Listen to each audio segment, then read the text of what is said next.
Greetings, seekers of all things witchy. It's me, the supreme of this little coven, Hannah. Over the past few years, I've been gathering every artifact that I can to create my very own shrine to Wanda Maximoff. And as for the comics, don't cite the deep magic to me, witch. I have read it as it was written.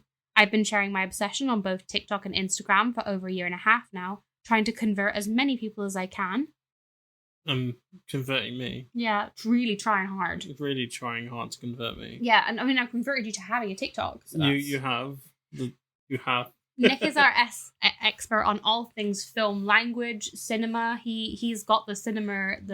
You've got it down. I've been studying cinema for about 15 years now. Yes. And so that's my role. I think. They are here to produce, to shake your head at me disapprovingly, and also to co-host now. On this week's episode, we're going to break down some of the members of Agatha's coven on the show. So I'm going to talk about Jennifer. Can I do that sentence again? This week's episode, we're going to break down some of the members of Agatha's coven. We're going to break down Lilia Carduro and Alice Wu Gulliver. Very exciting. We're also going to give our review of episode 6, which, has been causing a bit of controversy online. Bit of a shocker. People aren't sure. And then we're also going to, of course, keep you up to date on the news. And as you've voted, Nick will be reading the news this week. Hooray. But before we do that, we're going to do Wonder Song of the Week. I promise I am going to post the playlist. I just didn't. This week's... Tut, tut, tut, tut. If you want to know who's got it down and who's chaotic, then you can probably guess. So this week's recommendation comes from a friend of the pod, Wayne. I will link his Instagram in the comments down below. His choice is Witch Woods by Emmy. This is a super good Halloween-y witchy song. So thank you so much for sending that in to us, Wayne. The Spotify play link will go up when this podcast is posted. So give it a listen. If you would like to have the featured song of the week, you can message it to me over on Instagram. You can message Nick. You can comment it. You can send us a text. Anything you like, and we will maybe select your song. And if we do, we will shout you out. And now, without further ado, Nick is going to read the news. So I've been instructed to make this as exciting as possible. Yay! So here we go. It's been a week jam-packed full of fun announcements, the first of which being that we are getting a brand new Scarlet Witch show at Disneyland Paris. This will be the first time the Wanda is appearing in Disneyland Paris, so it's incredibly exciting. She'll be appearing as a hero in a new show with Doctor Strange called Doctor Strange and the Mystery of the Mystics. The show will air every night in Avengers Campus from November the 23rd, 2024 to the 29th of March, 2025. My wonderful co-host and her best friend, who is my beautiful and talented and totally out of league girlfriend, will be excitingly attending the premiere of the show on the 23rd of November. So they'll be happy to give you all the details and their thoughts once they come home. Some more of the Agatha All Along merch has hit Disney Store UK, including the ears and special edition pin. I personally think the pin is beyond gorgeous and cannot wait to see how shiny it is. In Scarlet Witch video game news, it's been announced that she'll be one of the main characters in a new mobile game coming very soon. The game is called Marvel Mystic Mayhem and features a bunch of characters going against Nightmare. The character roster includes Moon Knight, Doctor Strange, and Spider-Man, as well as many, many others. And I think the final piece of Agatha merch news, as of recording this podcast, is that Girls Crew have new Agatha jewelry out. Will you be purchasing it? You did really good. I loved that segment. Thank you. Round of applause, very quiet round of applause, so not to blow out the microphone. But we'll go on. We'll do thoughts on the episode. We'll do first non-spoilery thoughts first.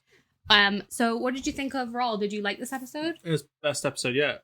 I loved it, and I can't believe that people don't like it. I thought that it was better backstory than I thought that we were ever going to get in terms of the Billy reveal. I think it was a perfect follow-up to that reveal. I really do.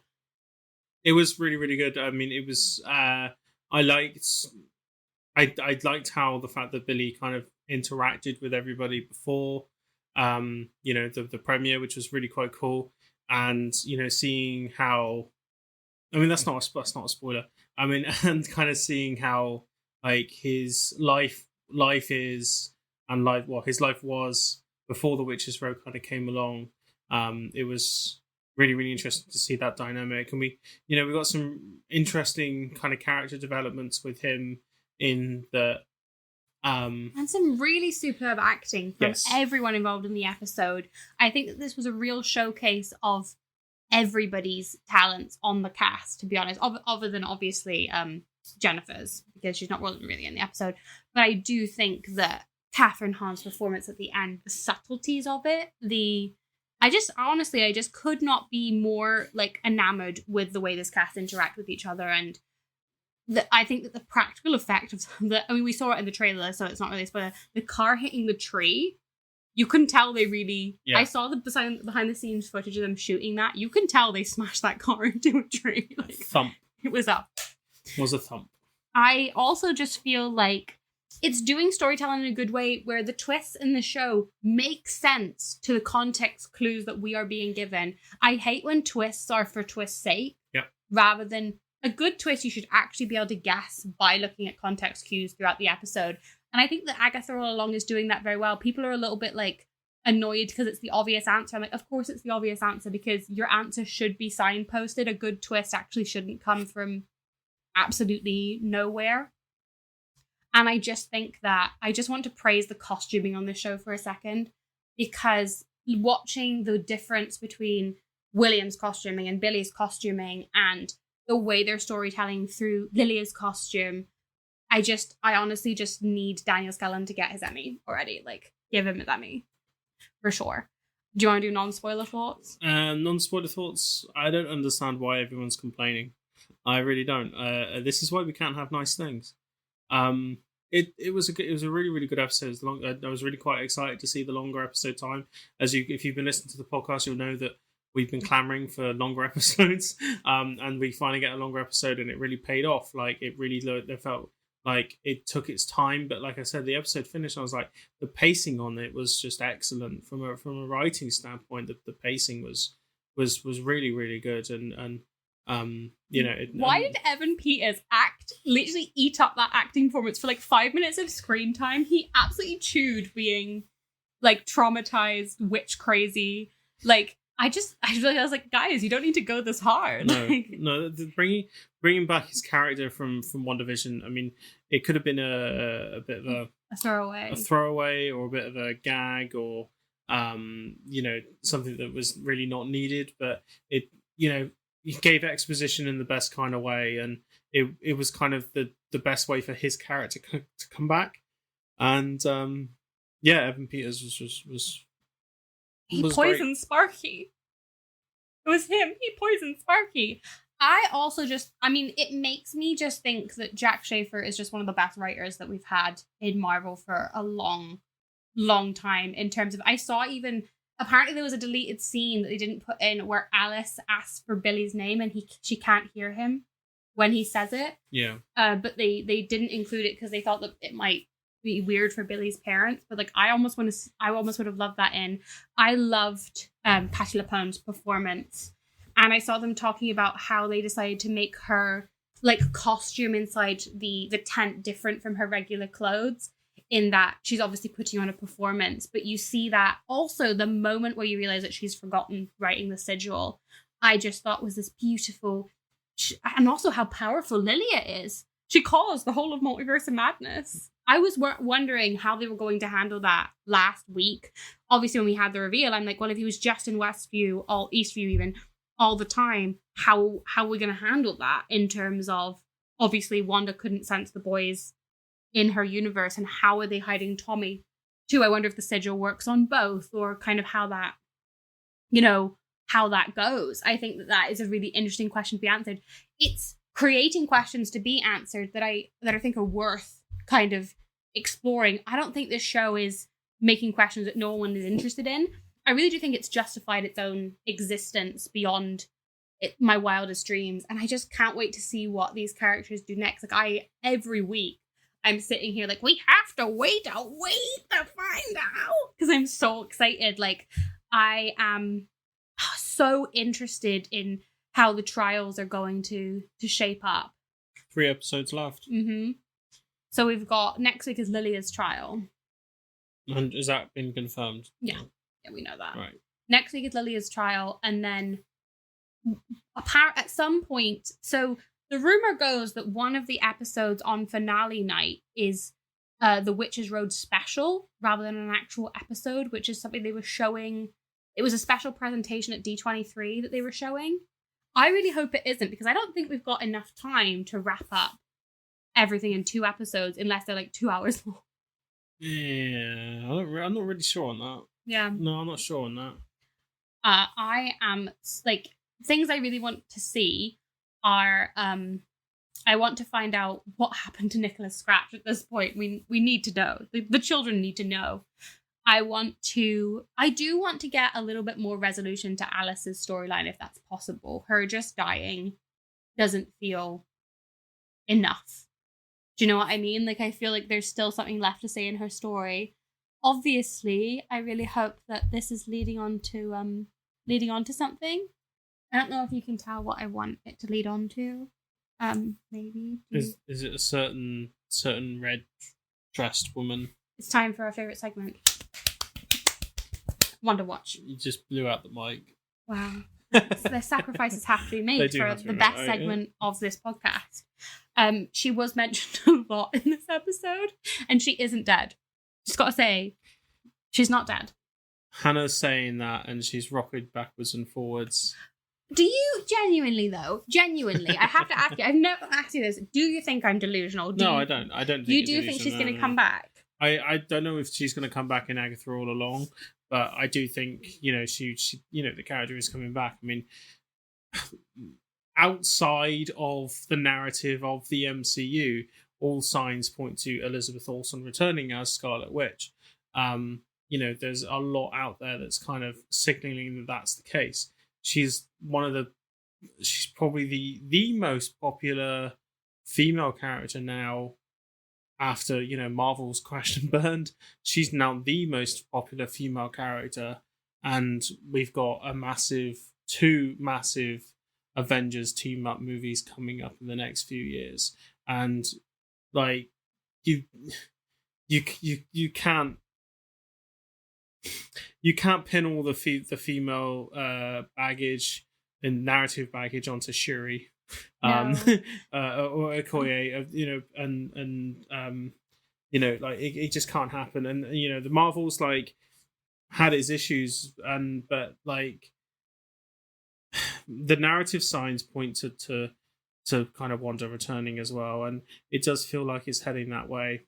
It's really interesting. I was talking to, I'm not going to name names, but I was talking to some shop owners about where they don't have Agatha All Along merch. And essentially, it was that there was not a lot of confidence that this project would do well, essentially. I don't know about Disney, but I know that retailers were concerned that the project wouldn't do well. And now it's done so well that they are now clamoring to get merch out there. And we will have an avalanche of merch hitting in December, is kind of my insider knowledge, is that they are trying to produce Agatha merch as fast as humanly possible, because in the first wave of Funkos they did not include the entire coven, and there is the demand. I mean, I imagine we'll be cashing in on the Sharon Davis goodwill. I do think that they underestimated how popular the show would be. It has been the strongest performing show for Marvel in a long time. Wow, yeah. And has captured public imagination in a way that I don't think that which is, I think, why we've ended up with this weird controversy about episode 6, is that they thought the most interesting thing about the show to people would be the connection to Billy. Because he's a beloved comic book character. Wiccan has a strong fan base within, the Marvel comics. He's one of the most popular kind of legacy characters that is out there, and I think that they underestimated how popular especially Rio and Agatha would be. Do you want to go into spoiler? Yes, we are now talking hardcore spoilers. So yeah. I mean, with the first gay kiss in Marvel? No, the Eternals. No? Eternals, yes. I apologise. There's been a couple of gay kisses in Marvel, but I apologise if I forgot about the Eternals. It was such a massive hit. I think there's been others. I do think, I can't think off the top of my head. Obviously, Valkyrie kissed Carol on the cheek. Yeah. And I just think that this was the most I mean, and explicit obviously, gay relationship. Agatha and Rio almost kissed like 2 episodes ago. And there's so much sexual. There's more sexual like chemistry between Agatha and Rio than between any other Marvel characters. You know, in the MCU. Just, I do think that everything that's going on in Agatha all along so recontextualizes a lot of WandaVision in such an interesting way, especially Agatha's kind of back and forth with Wanda when she has her tied up in the basement. I just think that they obviously had not... I do think they're going to go down the route of making Agatha and Rio's relationship, the Thanos and Lady Death relationship from the comics. Even if they had not planned it at this point, I think that somebody in an executive office is sitting there like, okay, cha-ching, how do we cash in on that relationship? And I don't think that we, like, I think people get nervous when I say things like this, especially like when I say this on my TikTok. People don't like that I'm like, well, this sells. But that's what Marvel is. It's a money-making business. We want Wanda to sell out. We want Agatha and Rio to be incredibly profitable, because that means that you will get what you want. You have to, like, there's a reason why Captain Marvel's merch has suddenly petered off so hardcore. There's a reason why Sony keeps making Spider-Man related movies. It's about money at the end of the day. You know, it's got nothing to do with creative ideas and dreaming of a better story for your beloved characters. It's just about making money. And I know that's sad to say. Obviously, creatives at the studios, I 100% believe that Jack Schaefer wants to take care of these characters and loves them. And again, seeing the love from the Agatha cast, and I love reading the breakdowns of how they came up with the costumes. I have been tuned in to our beloved costume designer's Instagram. Every time he posts, I read the full thing. I saw him talking about how they came up with the Ralph Boner reunion shirt. Like, these people clearly care so much about these characters and the way that the legacy is going to be carried on. But obviously, people in executive offices, this is their business, you know? And so we need to prove to that's what I keep saying to people in my comments. If you want merch, ask for it. Tag companies. They do listen. That's how I get, like, so I've got so much merch. I just message companies like, are you going to get this in? Is it going to happen? I remember messaging Mattel and then being like, do you, like, clap if you care. But I just do think the show, I wish it was going to be longer. I wish that we were going to get a full like Jen backstory episode, and I really don't think that's going to happen now. I just don't think we have enough time in the episodes left to give me all the answers that I want. And, you know, I wish that there was any chance for season 2. Is there any particular thing still spoilery you wanted to talk about in terms of 6? I guess, I mean, I've said Lilia casting the sigil. I've said, is there anything spoilery you want to talk about? Throw the question back up on me. I mean, I don't know. I just think that the episode as a whole, it is a whole spoiler. He's looking for Tommy. Yeah. I guessed this. I guessed it wouldn't be Wanda that he's looking for. One thing that I did notice that I think is interesting is, again, in his little witch journal, we have a different definition of what the road gives you. We have still not laid out what it is that you get at the end of the road. Because Agatha's like, you get a wish, basically. And then we've heard that you get what you need the most. Power. Yeah. And I think that Billy's wish is obviously going to be to find, it says in his little book, it says what you're missing. So I don't know if Billy's actually going to find, it's that his journal very clearly says you get what you're missing at the end of the road. And I wonder if he's going to not get what he's expecting. I think that we're not going to see Speed for real until Vision Quest. I think they're going to keep that one to themselves until Vision Quest. I've seen, obviously there's a bunch of, like, right now it's really hard to tell who's a legit leaker or who has legit, like, knowledge and who's just making stuff up for the internet. Because I've seen, the number of list of projects I've seen is there's obviously Vision Quest is going to be the quest for Speed, or are they going to pan out and make a Wiccan and Speed show? Are they going to go straight into the Scarlet Witch film after Vision Quest? You know, there seems to be so many different answers. I think the most logical thing is to introduce the idea that Wanda is back at the end of the show, whether that be simply as she's out there somewhere, kind of the same as at the end of WandaVision. But I think establishing that she's coming back will shut a lot of people up.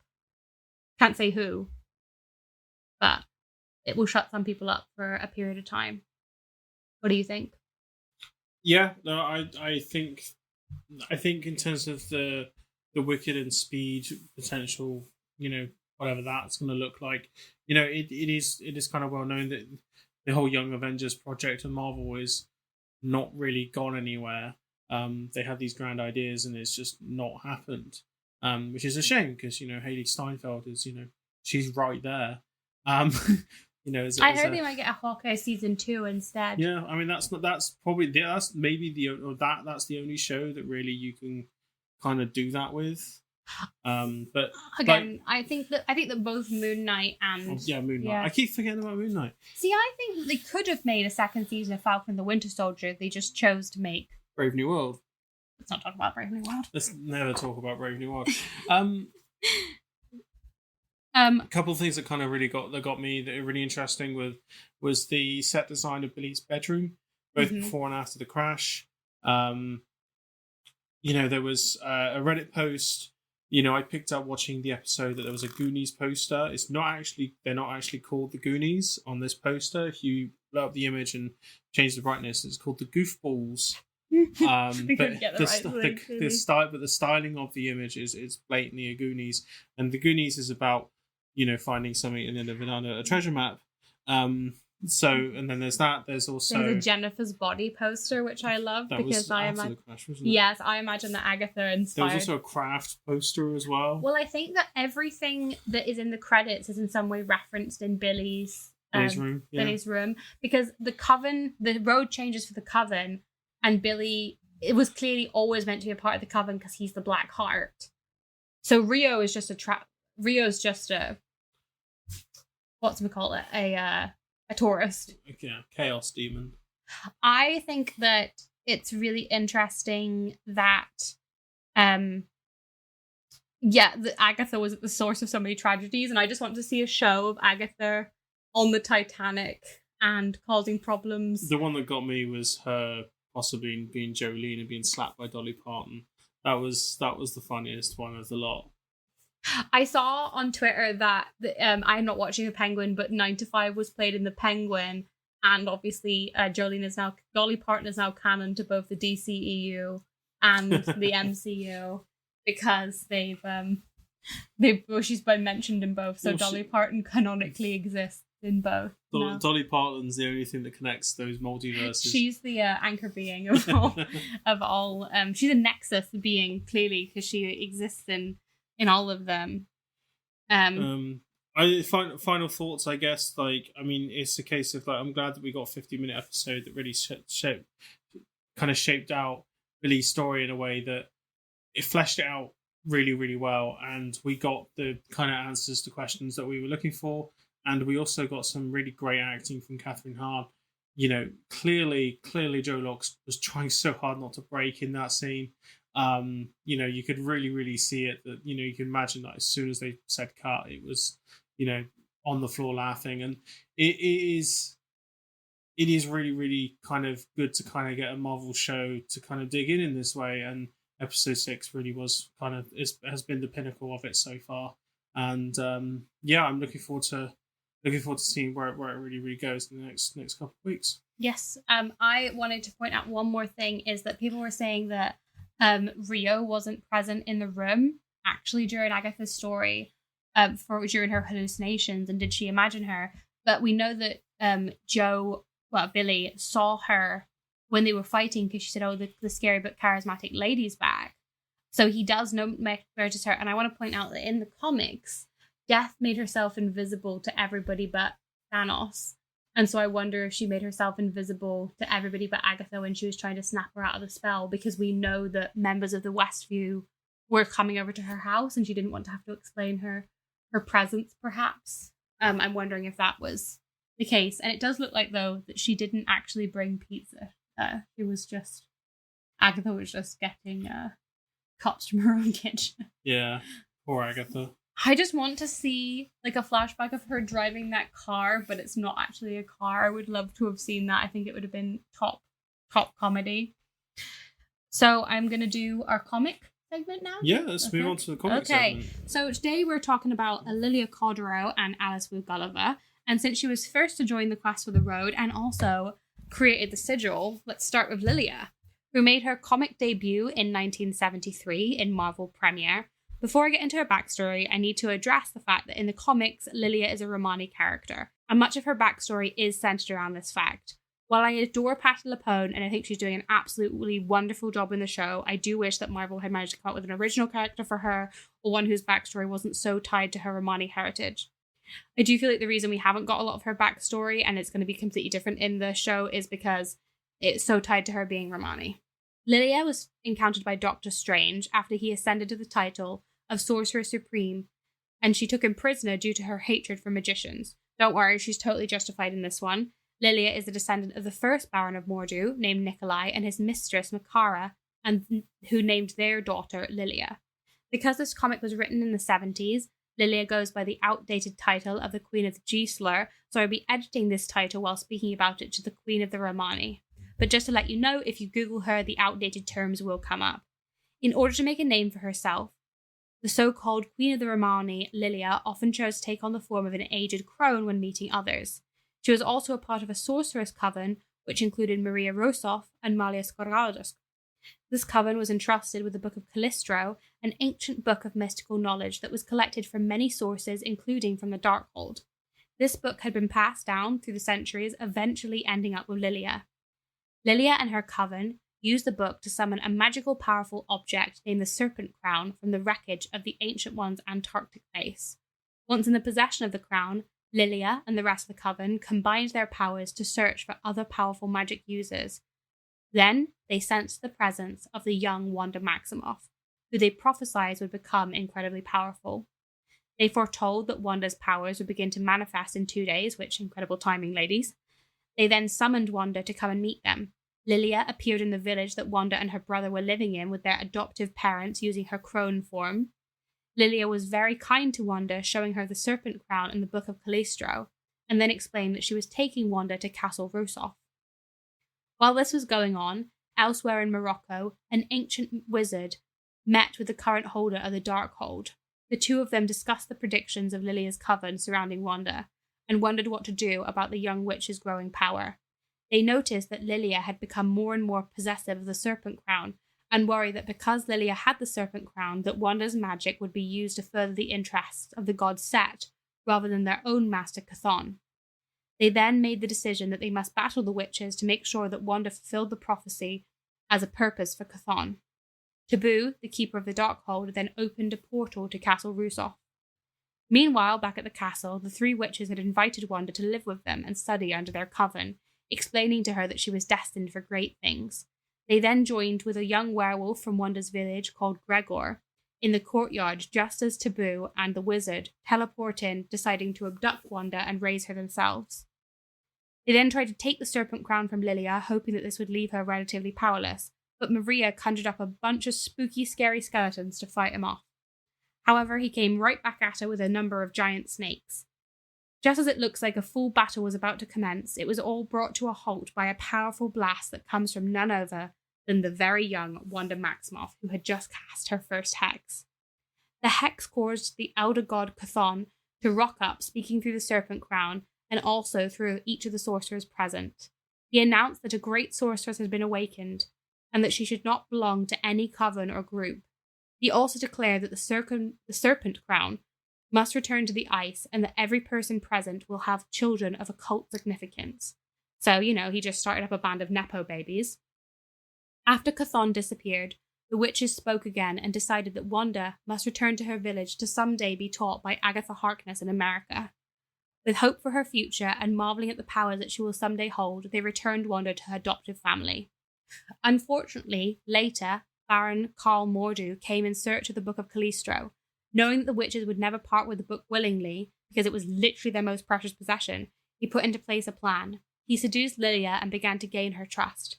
The two of them eventually became closely entangled and even had a daughter together called Astrid.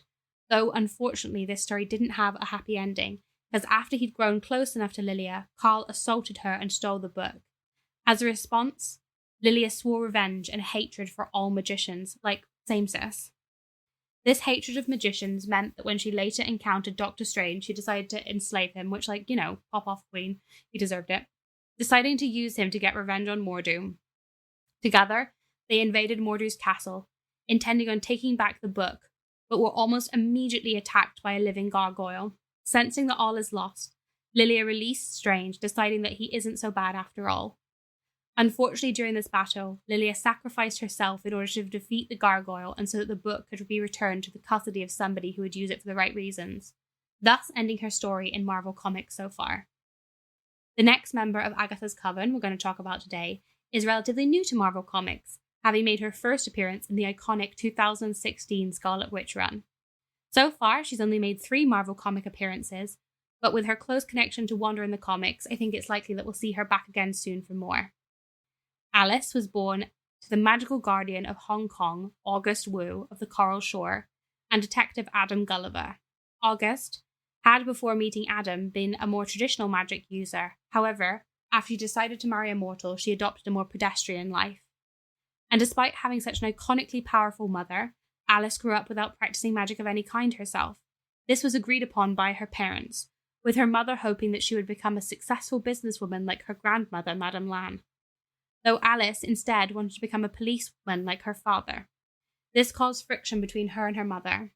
At this time, Alice became acquainted with a younger Doctor Strange after he had followed the trail of Dormammu to China and met August. August had found him in a bad way and invited him back to her house to recover, where he had dinner with the young Alice, and learned more from August before departing to go after Dormammu. August had expressed a desire to go with Strange, but unfortunately she needed to stay in Hong Kong in order to investigate the presence of a strange demonic entity in her city. Tragically, while facing this demon, August was overpowered and killed. Alice woke up the next morning, not only having lost her mother, but to also find that her usually brown hair had turned pink like her mother's, and that she had inherited August's powers, and also her responsibility as guardian of Hong Kong. Yes, her mom's death came with a free magical girl transformation. With no magical training at all, Alice had no idea how to be the magical guardian of Hong Kong. To make matters worse, when she was 18, her father was also killed by one of the Chinese triads. Wanting to honour the legacy of both her parents, Alice still decided to become a police officer. After consulting Doctor Strange about using magic, Alice created the title of the Wu for herself. She channeled her magical abilities into her tools as a police officer. She concealed her witch's powers into weapons, using hexes and spells that remained unseen to mortal eyes. One of her most significant weapons being a magical blade that she could use to slice portals to other realms and send back unwanted visitors to their own worlds. Alice spent her time searching out both magical and mortal threats to Hong Kong. While looking for the demonic entity that had killed her mother, she ran into none other than Miss Wanda Maximoff, whose presence she was informed of by her grandmother, whom, it turns out, also knew her mother and greatly respected her. Wanda had come to Hong Kong in an attempt to free the ghosts of witches who had been imprisoned by a being called the Tonji. Alice informed her that she knew of the Tonji, who was a dark wizard who granted witches, but he had never so far broken the law. Together, they investigated his activities within the city, and after discovering that he was imprisoning the dead, they eventually decided to confront him and his followers. Knowing that this is Alice's fight, Wanda took a back seat, focusing on Tonji's minions and freeing the souls. And though Alice was no match for him magically, she honoured the legacy of both of her parents by using a regular bullock to trick him. With the Tonji dead, the ghosts were free. While Alice was grateful to have been able to defeat the Tonji with her detective knowledge, the fight and Wanda's presence made her feel that she needed to train more in magic. Her and Wanda went out to tea together, where Wanda warned her that someone was hunting witches. She told Alice that there was a safe house for witches, and Alice agreed to spread the word and to keep Wanda in the loop about any magical goings-on in Hong Kong. This brings us to the end of both stories of the first 2 members of Agatha's coven. Next week, I'll talk in depth about Jennifer Kale and her long and fascinating history in Marvel Comics. And then the week after, we'll cover, Billy Maximoff, maybe. And then, possibly, Lady Death, we'll see. You've been listening to Into the Wonderverse, hosted by Hannabeth Gardener. If you can't wait to hear more from me, especially about the news, then you can find me over on TikTok at Into the Wonderverse or on Instagram at The Wonderverse. And you can find me on TikTok, The Film Nick, where I'm posting movie-related things almost every day. And if you want to find any more of my writing, I've written about Marvel on my website, superatomovision.com. And you know what? Just send him any requests. He answers requests. I do answer requests. Our cover art is by the amazing Lily. We could not be more grateful. Music by Melody Ray Griffiths. And remember, stay magical.